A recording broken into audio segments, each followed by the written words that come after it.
Не зусім вызваліўся дадому. То есть я не вернулся домой. Я позбавлены родимой. Такое слово «выгнание». Мне здаецца, што я это все прысніў. Хоп, и все, это был дурны сон. Мы просто переехали. Посттравматычны синдром, які ёсць і ў мяне. Реальность уже не выглядает настолько незвычайной. Это цяжка. Конечно, непросто. Колькі часу зойме просто жить.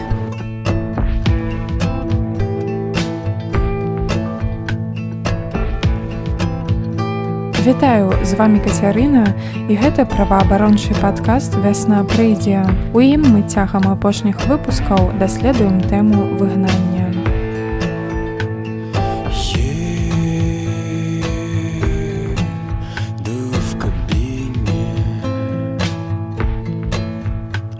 І сёння нашымі героямі стануць вясноўцы, якія былі раптоўна вызваленыя са зняволення праз перамовы з амерыканскім бокам і адразу ж дэпартаваныя. І гэта Алесь Бяляцкі, Уладзімір Лапковіч, Валянцін Стэфановіч і Марфа Рабкова. Пасля іх вызвалення ў розны час і розных абставінах мне ўдалося пагаварыць з кожным з іх пра выгнанне і тое, як яны ўспрымаюць гэтае слова. І сёння я вам прапаную паслухаць галасы вясноўцаў, тых, каго прымусова вывезлі з Беларусі.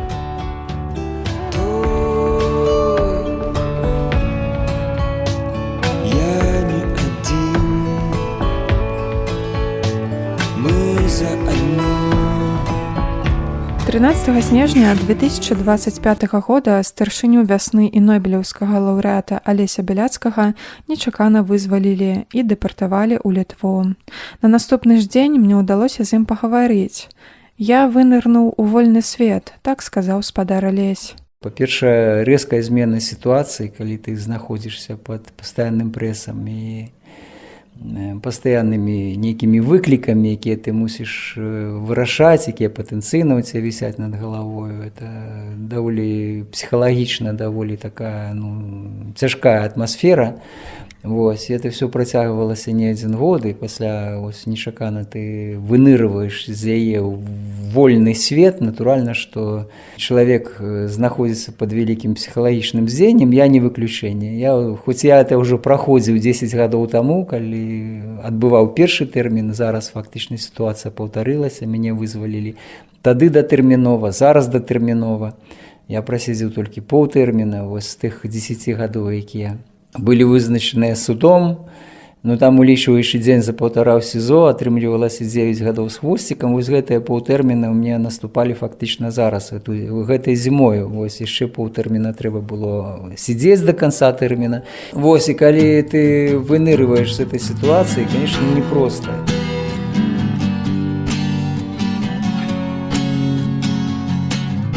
Разам з Алесем Бяляцкім 13 снежня 2025 года быў вызвалены і Уладзімір Лапковіч. Ён быў таксама затрыманы 14 ліпеня 2021 года. І ўвесь гэты час яго жонка Ніна разам з дзецьмі чакала яго. Я паразмаўляла з сям'ёй Лапковічаў праз 3 месяцы пасля выгнання ўладзе з Беларусі.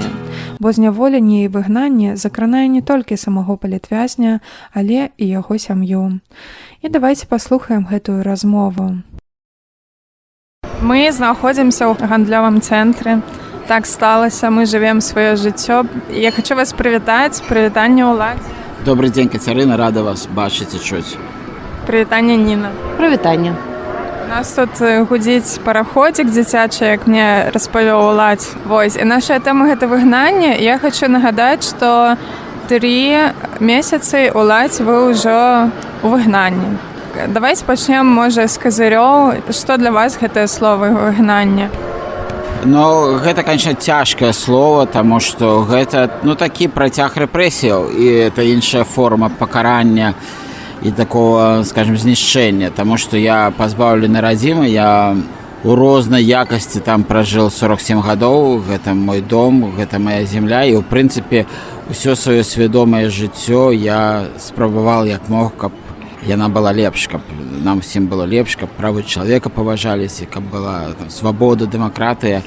І зараз гэта, конечно, такое адрыванне ад каранёў. Мне да гэтага часу падаецца тое, што я выпал з нейкай чорнай дыры, якая ёсць турма і няволя, і завіс просто ў такім космасе, там, у сусвеце. Завіс таксама ў цемры, я не ззаду чорная дыра, якая хоча всіх засмахтаць, а наперадзе абсалютна невядомасць, я не бачу, святла не бачна. І гэта, канешне, ёсць такое выгнанне. І таму вельмі важна, каб гэтая практыка максімальна была спынена. Ну вот, слухайте, таксама такое слово «выгнание» для меня, адмоўнае. И я так про себя не думаю, потому что мне так простей, потому что калі я з'ехала вымушана ўжо з Беларусі, я з'ехала не одна з дзецьмі. І калі ты ў галаве атрымаеш негатыўныя словы, табе яшчэ больш цяжэй. І таму вось я просто не ўжываю такое слово. Мы просто пераехалі. Так? Мне так простей. Але факта гэта не адмяняе тое, што сказаў Лаця, канешне. І глядзіце, калі вось гэта цягнік, які вось едзе для ўладзе яшчэ такая тэмра, то мы уже у іншым вагончыке, таму што ў нас уже больш працягла часу, больш часу прайшло. Это уже амаль 4 гады хутка будзе, і ў нас прайшоў вось гэты самы цяжкі паўгады першы год, калі табе нічога не зразумела, калі ты ў паніцы, а зараз мы ўжо прыстасоўваем сваё жыцця. І мне ўжо прасцей, значна прасцей, чым уладзе. Тады вернемся да ўладзе. Вы, я думаю, якое слово падабраць, карацей, вы 3 месяцы тут ужо ў Вільні. Это яшчэ не прайшло паўгады.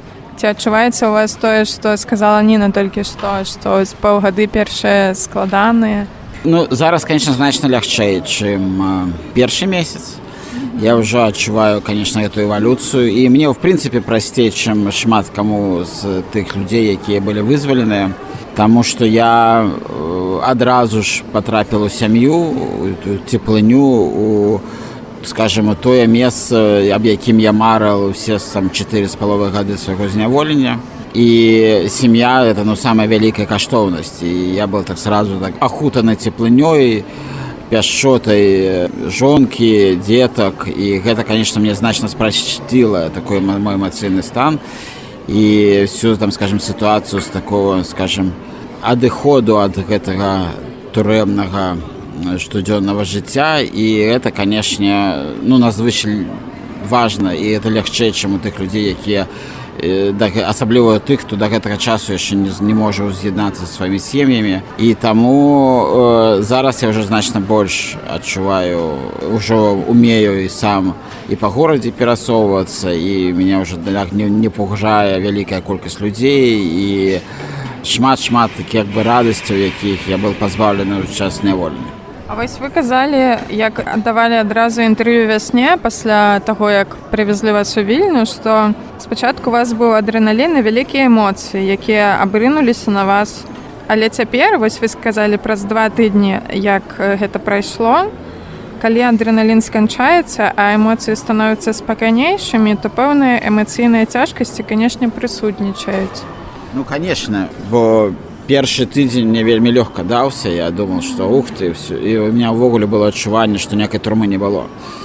Што я просто хоп, і все гэта был дурны сон. Ніякіх, скажем, наследкаў для мяне не меў, і ніякіх такіх наступстваў для маёй эмоцый не было, што я не маў таго болю, і это мне падалося, які быў час зняволення. Але, конечно, пасля першага тыдня на волі пачынае, калі уже адрэналін адыходзіць, і калі ты уже пачынаеш больш спакойна глядзець на свет, і эти момент такого шчасця і этого, захаплення кожнай хвіліны свабоды адыходзіць, і гэта становіцца нормай, то, конечно, вся гэтыя, скажем, болі, гэтыя адчуванні вяртаюцца. І у меня былі пастаянныя страхі, што гэта все панарошку, што это мне все падаецца, што это вельмі хутка все скончыцца, я зноўку буду ў зняволенні, і што гэта все такі сон, што это не можа, это так добра не можа быць праўдай.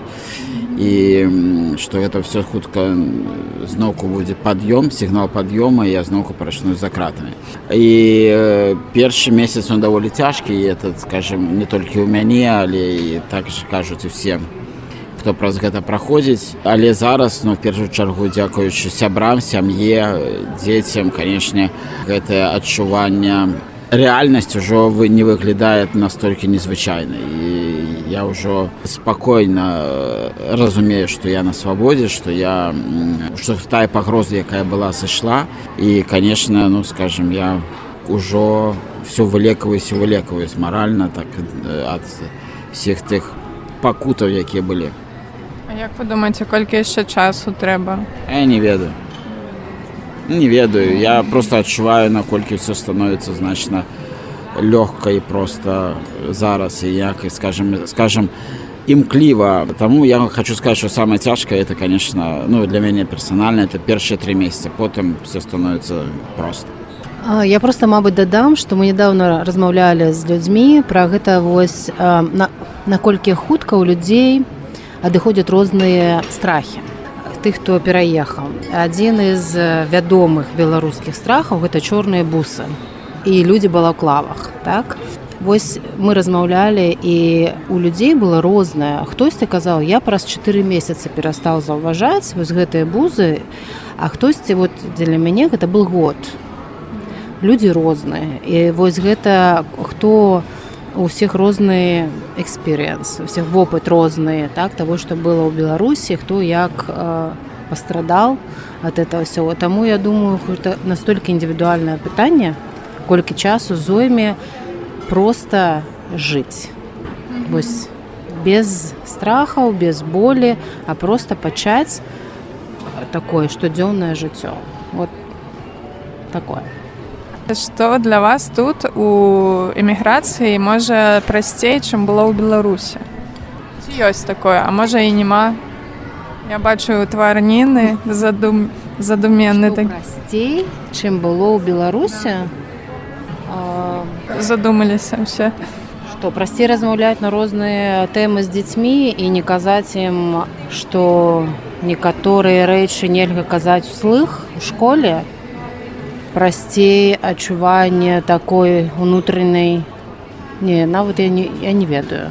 Вот як это нават сфармуляваць, то што можа быць? Прасцей тое, што я не ўжываю больш слова, гэта не тэлефонная размова. То бок я адчуваю бяспеку ад дзяржавы. Я не бачу пагрозы, ну, дзяржава мне не пагражае. Ну, калі я бачу паліцыю, то ў мяне ўжо ёкае першую там секунду, но потым я разумею, у меня ёсць давер, што яны не пакрыўдзяць і прасцей бачыць проста прадстаўнікоў улады. І, напрыклад, увогуле знікла і ў маіх сяброў, і шмат каго, хто ўжо працяглы час жыве, больш за паўгады, скажем так, жыве, не ў Беларусі, вось гэта паніжэнне голасу. Калі нейкія сенсітыўныя темы мы размаўляем, і вось гэта кухонныя размовы, больш такой звычкі няма ў людзей. Вось гэта прасцей, мабыць.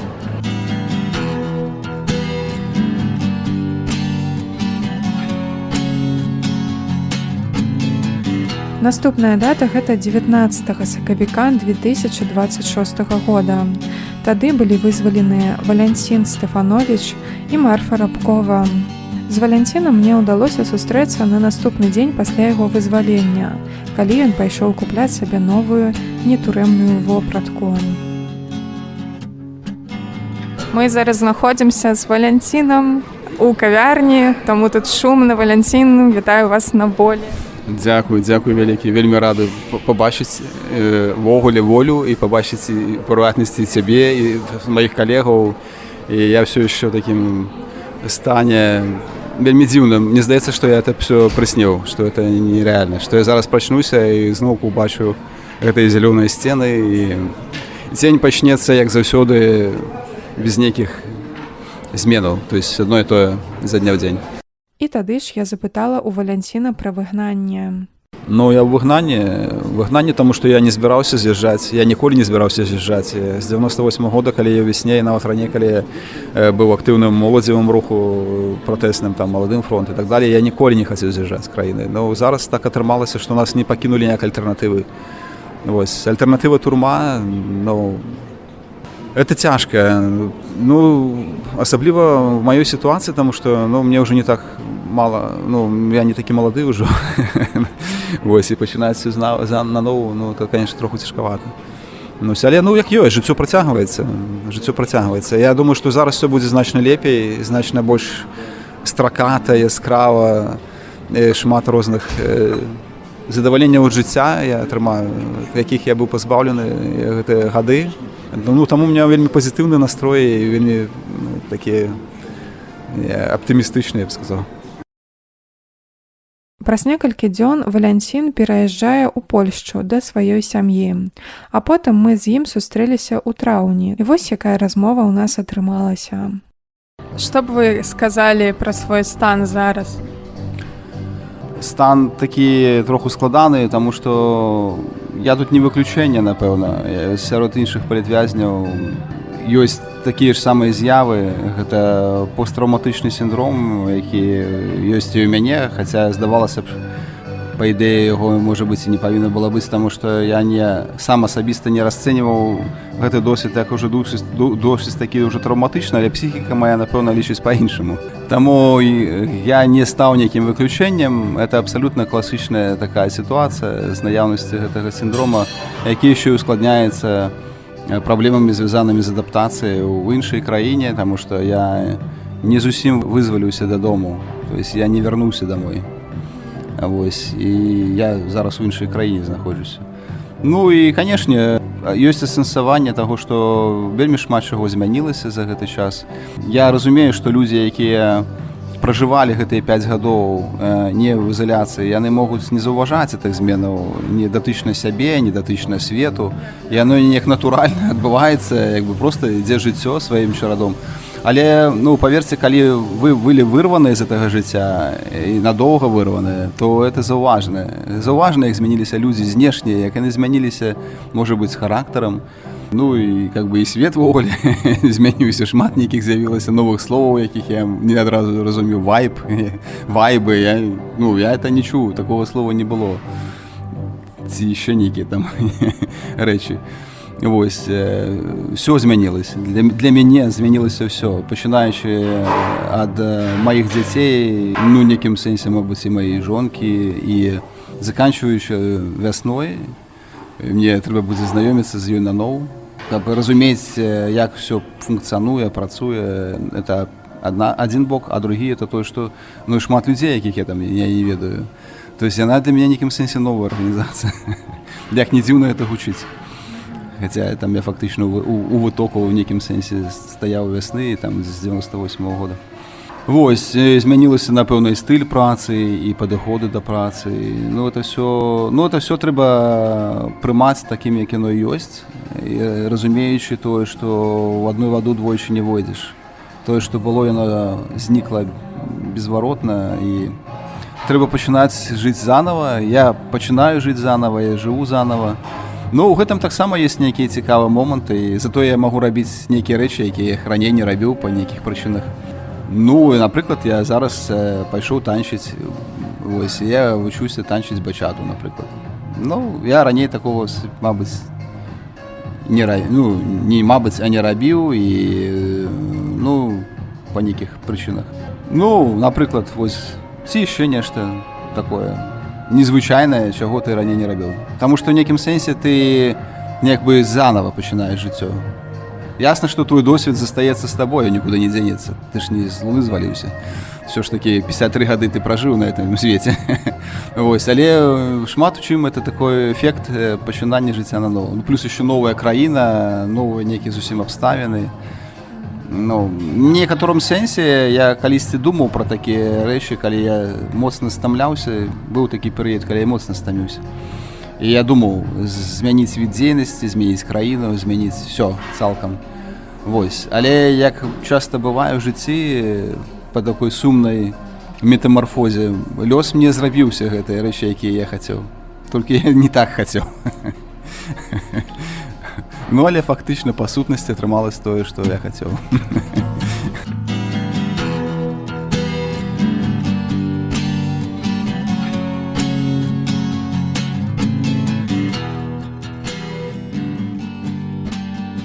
Вернемся до 19 сакавіка 2026 года, бо тады ж вызвалілі і дэпартавалі Марфу Рабкову. Праз 1,5 месяцы пасля гэтага мы з ёй сазваніліся. І вось як Марфа описала свой першы стан пасля вызвалення. Первое время я называла себя эндорфиновой наркоманкой. Думаю, что все это проходят. Да, настолько много этого гормона счастья, что занадто то нездраво. Просто внутри от этого разрывает.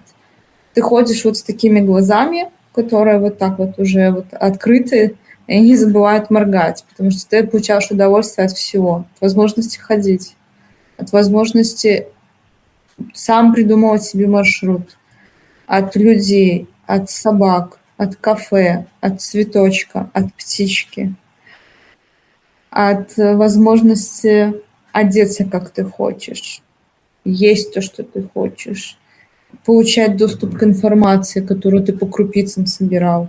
Можешь послушать музыку. То есть я понимала, что это такая недолгая стадия, она пройдет.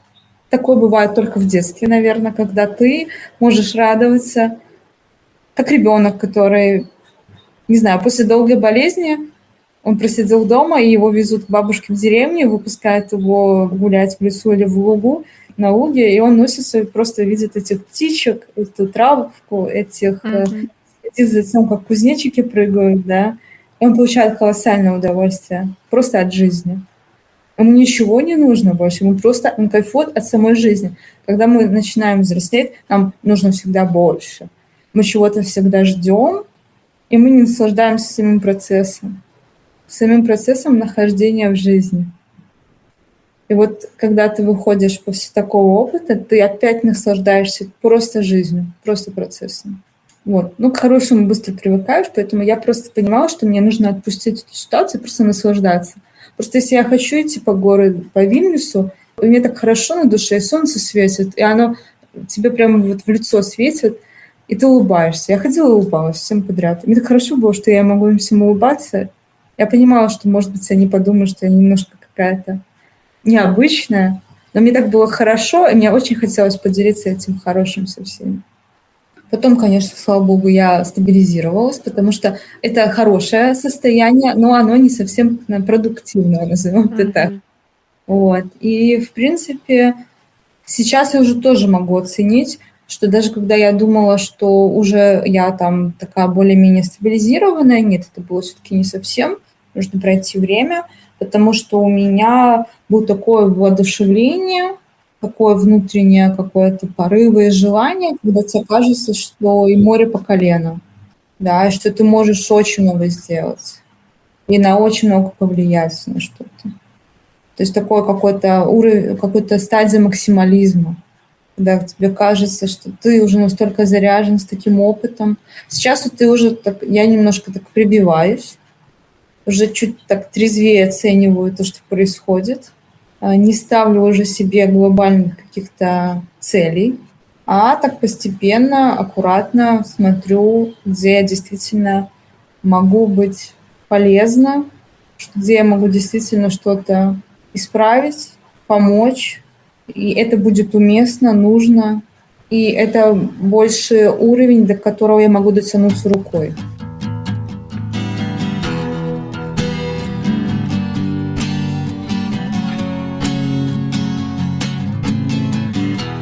«19 сакавіка Марфа і Валянцін выйшлі на волю. Больш супрацоўнікаў вясны за кратамі няма. Пра гэта кажа яшчэ адзін вясновец Павел Сапелка. 19 сакавіка гэта быў першы вечар, калі я ўздыхнуў з палёгкай, таму што нават тады, калі былі вызваленыя нашы сябры Алесь, Уладзь, нават тады, калі вызваляўся Леанід Судаленка, гэта былі толькі такія паўкрокі да таго, каб усе нашы сябры апынуліся на волі. І вось 19 сакавіка усе сябры вясны апынуліся на волі. Практычна ўсе з іх умоўна, то бок яны былі так ці інакш дэпартаваныя з Беларусі, пры тым, што яны ўсе вельмі хацелі, марылі заставацца ў Беларусі увесь час. Нават Алесь, Валентин і Уладзь апынуліся ў турме толькі таму, што яны адмаўляліся выехаць з Беларусі. Леонид Судаленко ў 2021 годзе апынуўся ў турме, таму што ён адмаўляўся выехаць з Беларусі і быў гатовы нават да пакарання. І вось яны з намі. Яны з намі, гэта азначае, што вясна зрабілася яшчэ больш мацнейшая, што у яе вярнуліся тыя, хто рабіў яе моцнай і хто прывёў яе да сённяшняга стану. Разам з імі, безумоўна, калі яны крыху адпачнуць, разам з імі мы будзем рабіць усё тое, што можна для таго, каб вярнуцца ў Беларусь, каб вярнуць у Беларусь правы чалавека, як мінімум, каб падтрымаць тых, хто зараз застаецца ў Беларусі, і нехта з іх за кратамі, нехта умоўна на волі, але усе яны, гэта вельмі бачна, што усе яны вельмі спадзяюцца на нашу падтрымку. Працяг працы ў выгнанні. Мне таксама тут прасцей, чым шмат каму. Мне не трэба пачынаць з нуля. Я удзячны сваім калегам з праваабарончага цэнтра «Весна» за тое, што яны, скажем, прыкладаюць такія намаганні, каб мяне бесполезнага прыцягнуць да палезнай працы ў арганізацыі. Таму што я, конечно, адчуваю себя выпавшым і неэфектыўным, як раней. Але я рады, што ў меня ёсць такая магчымасць крок за крокам, і я ўжо паступова аднаўляюся і паступова спрабую ўключацца ў працу. І мне, канечне, вядома, прасцей, таму што я размаўляў шмат з якімі людзьмі, якія былі вызваленыя і таксама дэпартаваныя, якія проста з нуля пачынаюць сваё жыццё у чужой краіне, без сяброў, без знаёмых, без нейкіх назапашаных сацыяльных сувязяў. З нуля пачынаюць сябе шукаць, і некаторыя нават уже ў даволі сталым узросце. І гэта, конечно, значна больш цяжэйшае выпрабаванне. Это, конечно, вельмі, я уяўляю, наколькі ім цяжка, і в размовах са мной адчуваю, наколькі ім цяжка. Это сапраўды вось гэта адарванасць ад каранёў, яна вельмі цяжкая. І гэта, конечно, вялікая такая пакута выгнання. Вялікі кошт свабоды, які людзі плацяць нават уже пасля вызвалення. Мне в гэтым плане все ж таки прасцей, да, таму што я папал у вядомы мне калектыў, у каманду, якую я вельмі люблю і паважаю, і гэта, конечно, вялікая справа.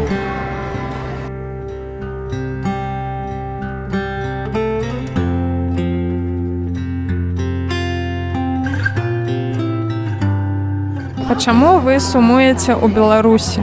Можно я скажу по своей кухне? Просто по своей кухне, якую мы уже рабілі так, что у нас там вся семья, у нас было вельмі утульна, и по своему просто месцу, по своему дворы, такое, адразу просто. Пакуль што не па чым. Не, мабыць, двор, дзе дзеці гулялі, конечно. Двор, дзе я гуляў з дзецьмі, дзе яшчэ вазілі іх на вазку, калі яны яшчэ не маглі самі хадзіць. Да і ўсё.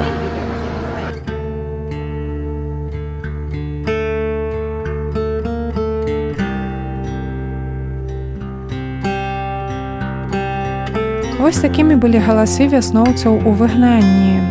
А я прапаную вам паслухаць і іншыя нашыя выпускі пра тэму выгнання, пра дзень народзінаў праваабарончага цэнтра «Вясна», пра мастакоў і пра выдавецтва «Гутенберг Паблішэр».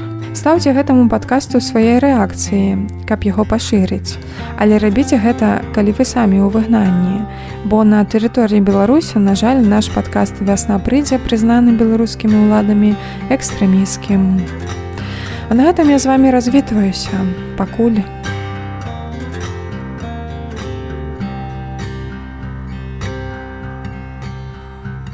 Мой сон про вёску деда был, где древ и зеленый луг, где солнце обдымая золото.